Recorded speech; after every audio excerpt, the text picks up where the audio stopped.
Sabe o que é pior do que uma pessoa está indo por um caminho errado? Ela está indo por esse caminho motivado. Para vendedores eu digo, você nunca vai bater metas de vendas se você não tem metas de vida. Então tenha metas de vida. Tem muita gente, como eu falei, sonha muito, mas se comporta pequeno. Qual é o seu código de honra? Pelo que você luta? O que é que faz você acordar todas as manhãs e ir para o trabalho? Destrua os teus medos, os teus problemas, para poder construir os teus sonhos. Olá, tudo bem? Eu sou o professor Paulo Sérgio, eu sou empresário, eu sou palestrante. É uma grande honra estar aqui com você nesta semana da negociação criada pelo meu amigo Raul Candeloro. Muito obrigado, Raul, pelo convite e obrigado a você que está aí dedicando seu tempo para assistir aos palestrantes, profissionais renomados do mercado brasileiro no tema negociação, que vão passar para você conhecimento para que você possa negociar melhor, ter mais resultados, seja você um empresário, um colaborador, um vendedor, um profissional liberal, enfim, qualquer que seja a sua função, hoje em dia tudo é negociação, tudo é vendas, como nós falamos aí nos eventos pelo Brasil inteiro. O meu tema com você hoje é negociador vencedor. Para mim, professor Paulo Sérgio, negociação vencedora, negociador vencedor é quando as partes que estão negociando, todas elas saem ganhando. Todas elas não perdem. Esfola aquela negociação maluca, comigo não rola. Eu acho que isso não é uma negociação vencedora. E para que uma negociação seja vencedora, você precisa obedecer três grandes pilares que eu considero como fundamentais, essenciais para que você tenha então uma negociação vencedora. E eu, ao longo desse vídeo, eu vou passar para você esses três pilares, né? E cada um deles tem aí os seus elementos, os elementos que compõem esses pilares. Os três grandes pilares da negociação são técnica, mente e emoção. Isso, técnica, mente e emoção. Com esses três pilares, você consegue negociar melhor e ter mais resultados e também oferecer resultados melhores para a parte com a qual você está negociando. Por que técnica? Porque é muito importante o negociador, o vendedor, o profissional aprender técnicas de negociação, estudar muito realmente sobre técnicas de negociação, lendo livros, assistindo vídeos como esse que você está assistindo, né? Participando de congressos, de eventos. Então a parte técnica da negociação é muito importante para que você negocie cada vez mais e melhor. Dentre as técnicas, dentre tantas técnicas que existem, eu vou passar algumas para você, e que com essas técnicas você já conseguirá fazer negociações melhores. A primeira técnica de negociação é: nunca deixe transparecer que o seu preço pode ser menor. Infelizmente, muitos vendedores eles já começam, né, o discurso de vendas, o discurso da negociação, dizendo algo como: o preço é X, mas se a gente conversar com o gerente pode sair um chorinho, o preço pode ser menor. Olha, não faça isso. Porque então não tem razão de você dizer para o cliente, por exemplo, não, esse carro é 100 mil reais. Porém, se a gente for lá falar com o gerente, ele pode sair até por 80. Não faça isso. Nunca deixe transparecer numa negociação que o seu preço pode ser menor. Essa é a primeira técnica que você pode utilizar. Defenda o preço que você está vendendo o seu produto, seu serviço. Argumente sobre ele. Descubra os valores desse produto, dessa mercadoria, do serviço que você oferece, para então você conseguir sustentar o valor que você apresentar para o cliente. E não na primeira conversa, no primeiro pedido dele, você simplesmente ou já chegar dizendo que o preço é tanto, mas pode ficar menor. Isso geralmente é falta de conhecimento, é falta de estudo, é falta de saber essa técnica, de conhecer essa grande técnica de negociação, que é jamais deixar transparecer que o seu preço pode ser menor. Então defenda aquilo que você está negociando, defenda o valor daquilo que você está negociando, né? A segunda técnica de negociação é: ceda aos poucos. Se você defendeu o seu preço, se você defendeu o seu valor e mesmo assim o cliente está pedindo um desconto maior, uma redução no valor maior, e você sabe que você tem, por exemplo, um desconto de 20%, que é o máximo que você concederia, não ofereça os 20% imediatamente. Olha o nome, negociação, ou seja, você tem que negociar, ceder aos poucos e não entregar de bandeja tudo aquilo que você tem na manga, tudo aquilo que você tem à mesa para negociar com o seu cliente. Então, se você não conseguir defender o valor cheio do seu produto, do seu serviço, da sua mercadoria, e tem espaço para reduzir o valor, caso o cliente solicite, ceda aos poucos. Essa é uma outra técnica. Se você tem 20%, ofereça 5%, 6%, 7%. Sabe por quê? Porque o seu cliente, na maioria das vezes, quer desconto.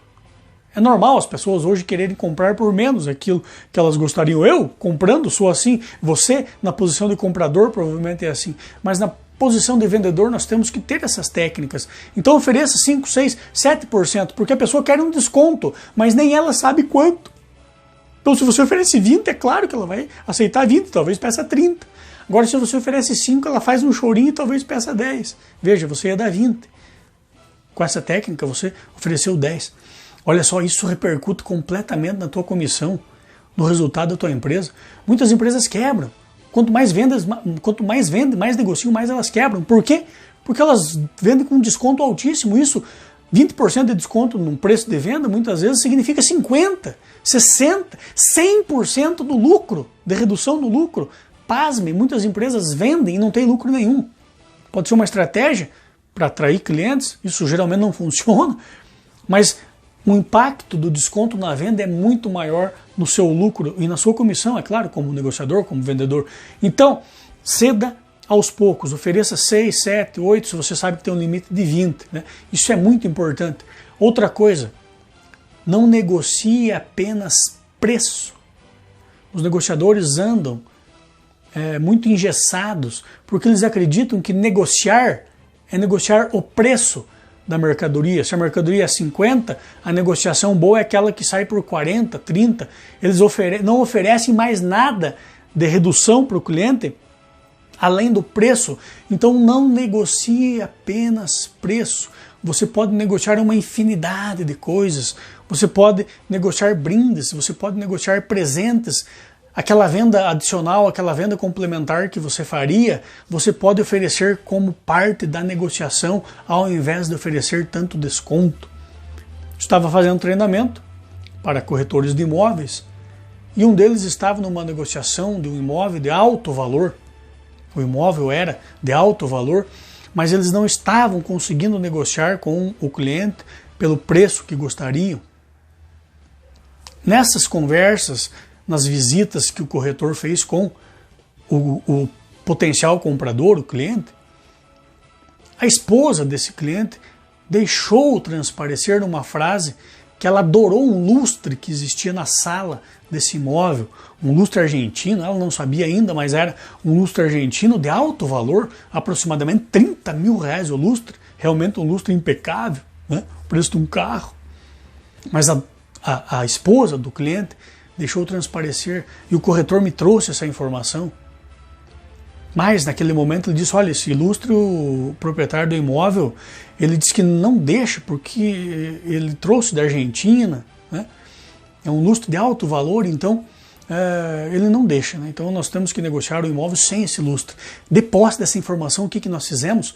Ligamos para o proprietário e dissemos, olha, a negociação está avançando. Porém, eles querem um desconto muito alto. Mas lá, a esposa do dono deixou transparecer que ela adorou aquele lustre. Será que você não negocia esse lustre? Nós podemos colocar esse lustre na negociação. Ao invés de oferecermos um desconto que passava de 100 mil, nós podemos oferecer o lustre. E o proprietário aceitou. Nós ligamos para o cliente e falamos, olha, o preço do imóvel realmente é esse, o proprietário inclusive está vendendo um pouco abaixo do preço de mercado, então não tem mais como negociar o preço do imóvel. Porém, eu consegui uma coisa fantástica, conta lá para a tua esposa. Ele mantém o preço que está lá e deixa o lustre na sala. E o imóvel foi vendido. Olha, isso é negociação. Um desconto de 100 mil passou a 30, talvez menos, porque já valia menos o lustre. Tudo pode ser negociado. Se você vende um terno, por exemplo, R$1.000 um terno, e o cliente quer pagar 800, você diz, olha, eu não consigo, nosso preço já está realmente baixo, né? Inclusive está abaixo até do preço aí de mercado, eu não posso reduzir o valor do terno, porém eu posso te dar de presente a gravata. Você compra o terno, eu lhe dou a gravata, lhe dou um par de meias. Negocie. Isso é negociação. Muitas vezes nós ficamos focados no preço. A gente só quer negociar preço da mercadoria, sendo que nós temos vários elementos para negociar. Tudo é negociável. Venda complementar, você complementa e dá para o cliente ao invés de oferecer desconto. Venda adicional, a mesma coisa, né? Então pensa nisso. Negocie, né? Tudo aquilo que for possível, tudo aquilo que você identificar que tem valor para o cliente nos levantamentos de necessidade que você fez nos passos anteriores até chegar na negociação, use isso como ferramenta para você negociar e deixa o preço de lado. Argumenta o teu preço, mantenha o teu preço. Olha que técnicas legais que você já aprendeu e que vão ajudar você a negociar muito melhor. E uma última dica técnica de vendas, né, técnica de negociação é: saiba quanto você está disposto a ceder. Tenha um total de desconto, de valor que você está disposto a ceder. Eu não vou me alongar muito sobre isso porque o Márcio Miranda, o maior negociador do Brasil, o maior treinador de negociação do Brasil, vai falar muito sobre esse tema que ele chama de minimax. Mas quando você for a uma negociação, por exemplo, você vai vender um carro que custa R$200 mil, mas você sabe que consegue chegar até 170 mil, então você tem um minimax de R$30 mil. Vá para as negociações sabendo qual é o mínimo que você está disposto a aceitar, mas não entregue isso de bandeja, como eu falei, vai cedendo aos poucos. Então essas são algumas técnicas de negociação para você negociar mais e melhor. Primeiro pilar, então, que você viu aqui comigo, são as técnicas. O segundo pilar da negociação do negociador vencedor: a mente. Olha, é impressionante o quanto as pessoas não estão negociando, não estão vendendo, não estão se dando bem no mundo das negociações, porque a mente delas não está preparada para os embates, para os combates, para os encontros que elas têm de negociação. Então você precisa preparar a sua mente para que esteja fortalecida para você aguentar a pressão, aguentar as porradas que você vai levar enquanto estiver negociando. E o primeiro passo para você construir uma mente de negociador vencedor é o pensamento positivo. Olha só pensar positivo não faz de você um vencedor. Porém, só pensar negativo faz de você um perdedor. Então pensa positivo, não é onda, não é motivação de autoajuda, aquela maluquice que você imagina, eu vou pensar positivo e vou embaixo de uma laranjeira e vou pensar que vai cair maçã e cai uma maçã ali. Não vai acontecer isso, não é disso que eu estou falando, mas o pensamento positivo é a faísca motivacional para que você consiga construir uma mente vencedora. Então procure focar sempre no lado positivo das coisas e pensar positivo. Como que eu penso positivo? Não é tão difícil, talvez você já esteja aí com um certo tempo de vida, uma experiência de vida, e está difícil pensar positivo diante de tudo que você já enfrentou, que você está enfrentando, e você não vê como fazer isso, mas não é muito difícil. Coloca uma música boa a hora que você acordar. Uma música agitada, uma música legal, que fale coisas boas. Tem gente que quer pensar positivo, ir bem para o trabalho, ir bem para uma negociação, ouvindo o obituário da manhã, ouvindo os homicídios e suicídios e toda a desgraça que teve no dia anterior. Liga a rádio e vai escutar isso, vai ouvir isso, liga a TV e vai ver um jornal sangrento. Não, se você quer pensar positivo, começa a selecionar aquilo que você coloca na sua mente.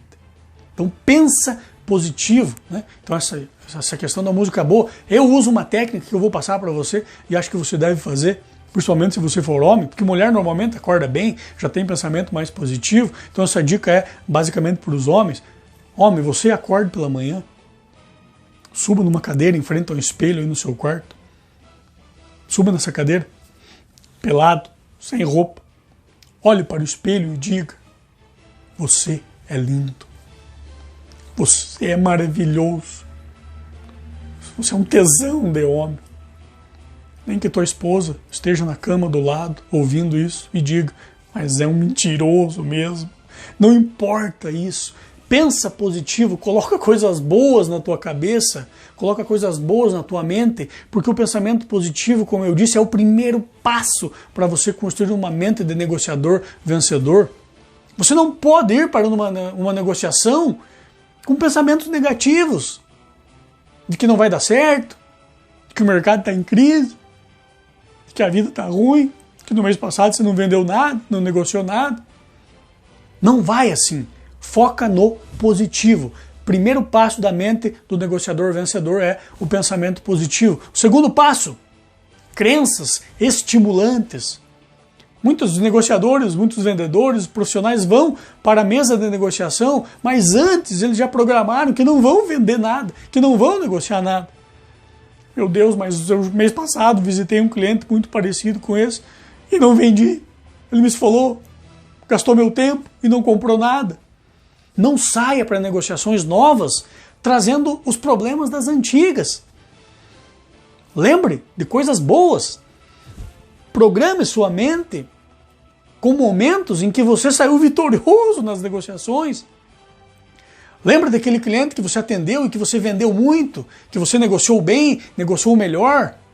Leve essa energia para a próxima negociação e não energias negativas, crenças negativas.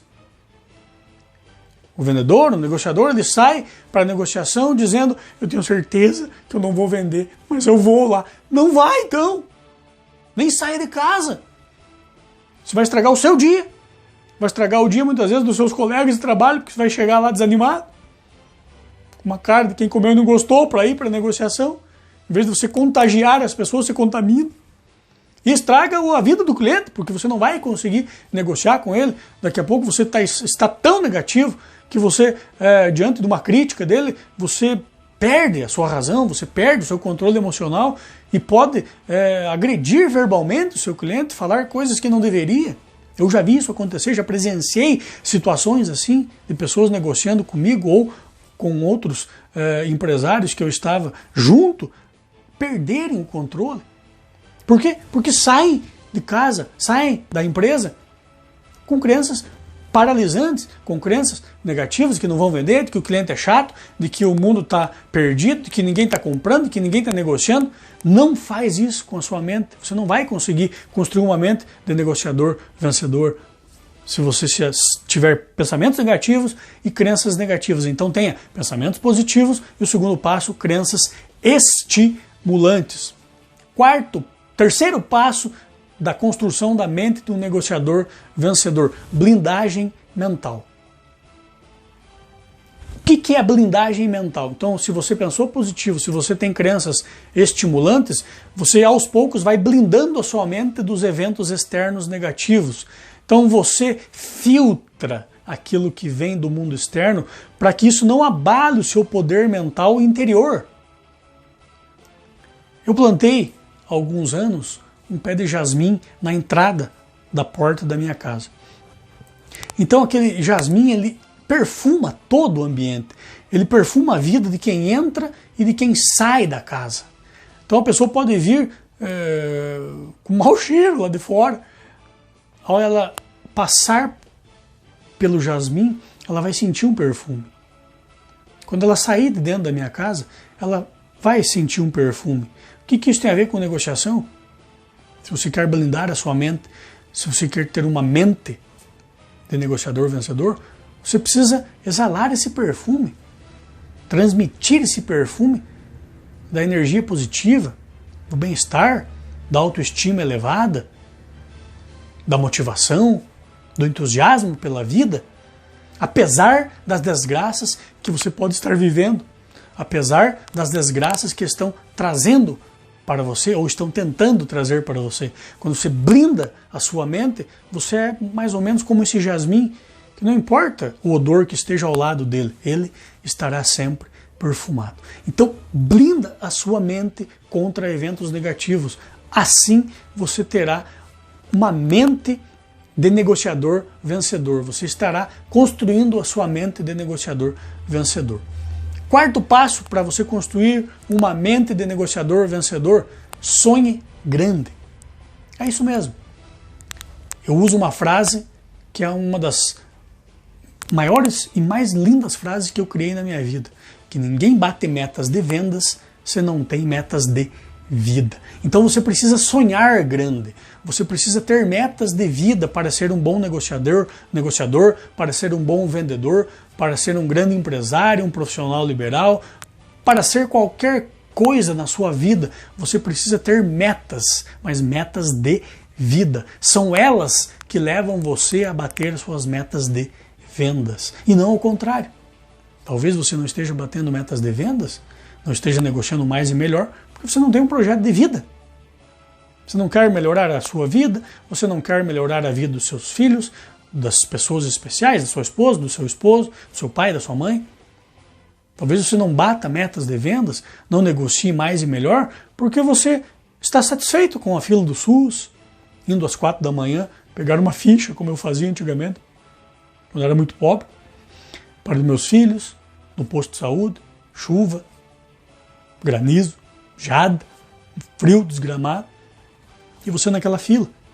Se você não tem um projeto de vida para sair desse lugar, para pagar uma consulta médica particular para o seu filho, para dar um carro a ele quando ele fizer 18 anos, para pagar uma escola particular, enfim, para dar bem-estar para a sua família, você não vai bater metas de vendas. Falta estímulo, falta foco, falta algo que lhe faça sair da cama com energia. Então, se você quer negociar mais e melhor, tenha metas de vida, tenha sonhos grandes. Como eu falei para você, eu fui muito pobre. Mas pobre que você não tem ideia. E só não fui mais pobre porque não quis, porque chance me davam bastante. Mas quando eu varrei a rua, eu tinha um grande sonho na minha vida, que era dar um fogão a gás e um armário de cozinha para minha avó. Por que eu queria dar um armário e um fogão a gás para ela? Porque ela já tinha uma certa idade e toda vez que ela se agachava para pegar as compras na caixa de compras que ficava no chão, doía as suas costas. Toda vez que ela se agachava para pôr lenha no fogão, a lenha que ela tinha, doía as suas costas. Então aquilo doía em mim também. Eu queria dar então um fogão a gás e um armário de cozinha para ela, mas eu ganhava meio salário mínimo varrendo ruas. Era impossível, era um sonho gigante. Era um sonho enorme que eu tinha, mas eu não conseguia realizar. Mas eu descobri então que quem tirasse boas notas na escola poderia fazer um teste para trabalhar na Caixa Econômica Federal. Eu imaginei que o salário deveria ser bom também, melhor do que meio salário mínimo. E eu estudei, me dediquei, aprendi muito, me doei completamente à escola e tirei as tão necessárias notas para fazer o teste na Caixa Econômica. E fui fazer o teste. Eu e mais 11 meninos. E 2 passaram. Eu e o Renato, um amigo meu da época. Nós passamos no teste da Caixa Econômica Federal e eu fui ganhar então um salário mínimo e meio. Olha só que fortuna. Você sabe o que é que eu fiz com o primeiro salário que eu recebi no mês seguinte ao meu trabalho, além de vale alimentação que eu ganhei? Eu comprei um fogão a gás e um armário de cozinha simplesinho e dei para minha avó. Isso é um sonho grande. Qual é o seu sonho hoje? Pelo que você está lutando? Você tem um sonho? Você quer melhorar a vida de alguém? A sua? E não são só coisas materiais. Não estou falando especificamente do bem-estar pessoal. Você pode querer ter sonhos grandes para ajudar aos outros. Né? Quando você tem sonhos grandes, tem metas de vida, você pode conquistar muitas coisas materiais que já serão suficientes e mais que suficientes para você. E então você ajuda as pessoas. Olha que maravilha. É o caso do Raul, olha. Ele está fazendo essa semana, onde toda a arrecadação que nós tivermos vai para um hospital. Olha que maravilha. Isso é sonho grande. Isso é meta de vida. Então, se você quer negociar mais e melhor, tenha metas de vida, tenha sonhos grandes. Né? Qual é o seu sonho? Eu pergunto para você. Esse foi então o quarto passo. E o quinto passo é você ter uma casca grossa. Eu chamo de casca grossa, porque apesar de pensar positivo, ter crenças estimulantes, você ter uma blindagem mental, ter sonhos grandes, você vai precisar ter uma casca grossa para se comportar como alguém que quer construir algo grandioso. Nada grandioso é feito na vida sem um friozinho na barriga. Então, se você quer negociar grandes valores, se você quer conquistar grandes coisas para você, para a empresa e oferecer o melhor para os seus clientes, você realmente vai precisar ter uma casca grossa. Porque mesmo diante de todo o cenário da construção de uma mente de negociador vencedor, a vida vai te bater.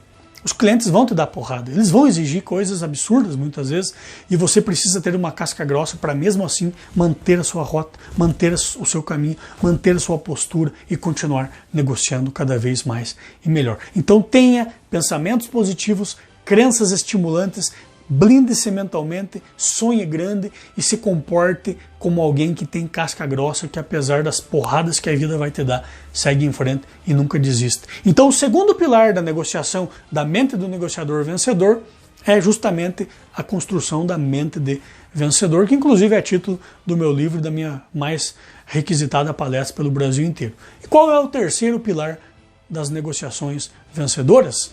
Como nós falamos no início, é a emoção. Todas as vendas são emocionais. Todas as vendas são emocionais. Os clientes só procuram argumentos racionais, muitas vezes, para justificar as compras que eles estão fazendo. Mas todas as vendas são emocionais. Não fosse assim, as pessoas não gastariam, por exemplo, o preço de uma casa, de um carro, em uma bolsa, em um colar. Nós não pagaríamos fortunas por marcas, muitas vezes, que trazem o mesmo benefício, em termos práticos, de um outro produto que custa menos. Então as vendas são emocionais. E mesmo aquela pessoa que compra uma camiseta, uma camisa polo, que custa R$19,90, também é emocional. Porque eu duvido que ela fique feliz se ela for menosprezada porque está comprando uma polo de R$19,90. Ela deixa aquela polo e vai comprar em outro lugar. Por quê? Porque a sua emoção não foi respeitada. O vendedor talvez deselegante ou menosprezou o cliente porque ele gastaria apenas R$19,90 em uma polo e talvez esse R$19,90 para aquela pessoa naquele momento tenha significado um grande sacrifício do mês inteiro trabalhando, suando 10, 12 horas por dia para chegar no fim do mês e comprar uma polo de R$19,90 para que seu filho possa, de repente, ir à escola, ir a uma entrevista de emprego. Então, toda venda é emocional. Certa vez eu estava treinando uma empresa que vendia móveis planejados e uma vendedora foi até a casa da cliente para apresentar o orçamento.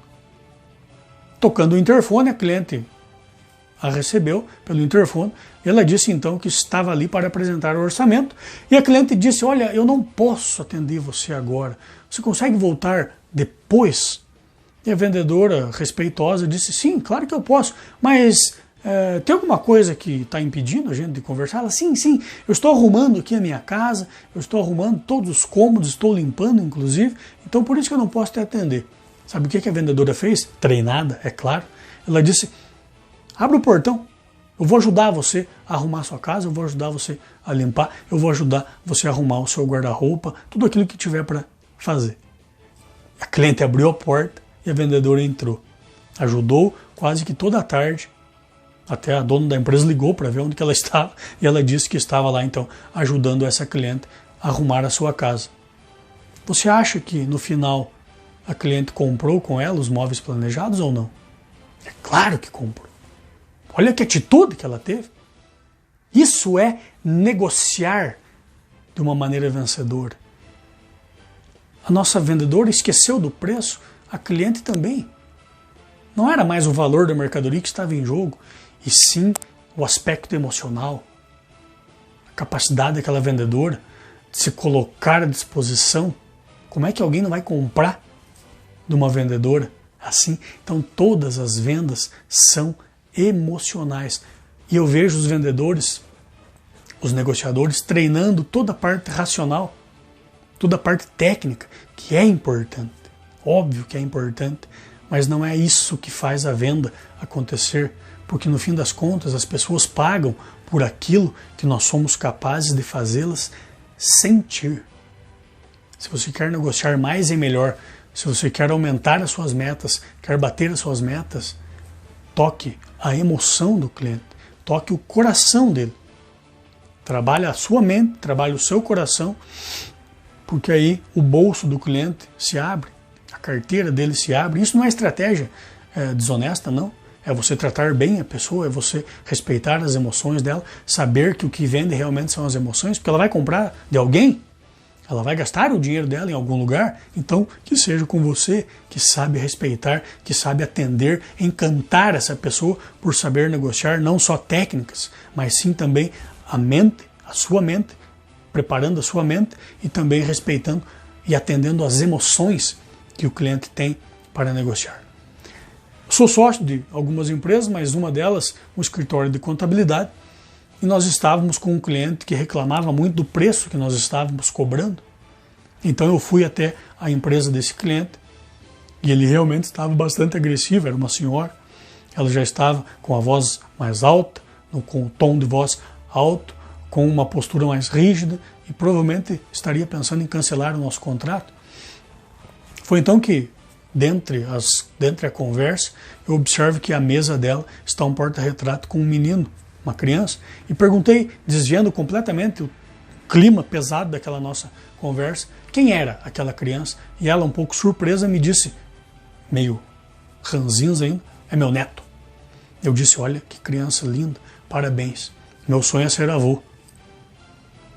Eu era ainda um rapazote, mas realmente sempre tive uma afeição pelos avós. E aí nós começamos a conversar sobre aquilo, contei da minha infância humilde, dos meus problemas financeiros para criar o meu filho que havia recém-nascido. E nós entramos num outro assunto onde ela esqueceu completamente do preço que ela reclamava. Conversamos por algumas horas sobre o seu neto, sobre a minha vida e sobre a vida dela, que inclusive me contou também as suas angústias, os seus sofrimentos no tempo em que era mais jovem, no tempo em que era criança. E no final, além dela pagar os honorários que estavam atrasados, ela me deu uma sacola com frutas frescas, que era o ramo da atividade dela. Se você quer negociar mais, se você quer negociar melhor, foca na emoção que você vai proporcionar ao seu cliente. Aí o preço, o valor da mercadoria sobe e o preço cai. Na mente do cliente, aquilo já não é mais uma questão de preço financeiro, e sim de valor do que você está entregando. Pensa nisso. Pensa nesses três alicerces, nesses 3 pilares que eu passei para você do negociador vencedor. A técnica, a mente e a emoção. Porque no fim das contas, toda negociação que você fizer, você tem uma missão só. Fazer com que cada pessoa que tiver um encontro com você saia melhor e mais feliz, porque está adquirindo aquilo que gostaria, aquilo que vai lhe fazer bem. Pensa nisso, fique com Deus, um grande abraço e felicidades sempre.